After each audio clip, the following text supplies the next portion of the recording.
Well, here is, excuse me, that sugar bowl from the Royal Doulton Temple series. Nice antique piece of bone china by Royal Doulton. Beautifully decorated with the Asiatic birds on the main decorative panel. Hand colour decoration finished by the decorators on all this upper rim pattern. This is a transfer print.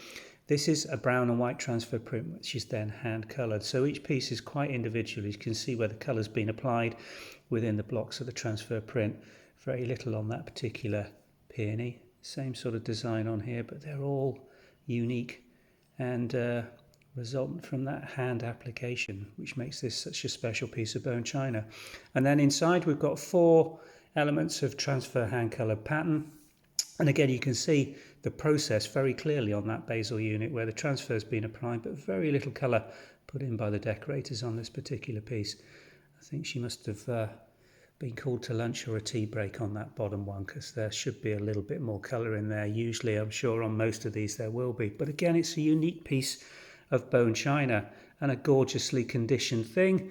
Lovely patina just around the rims. Just feel a little bit of wear on it, but the gilt is in its antique condition and looking very fine. Basil plate very clean. There's the china mark on the base with the period. Royal Doulton lion and crown in green. 4902 is the pattern reference, hand applied by the decorators. A gorgeous period piece of English porcelain history.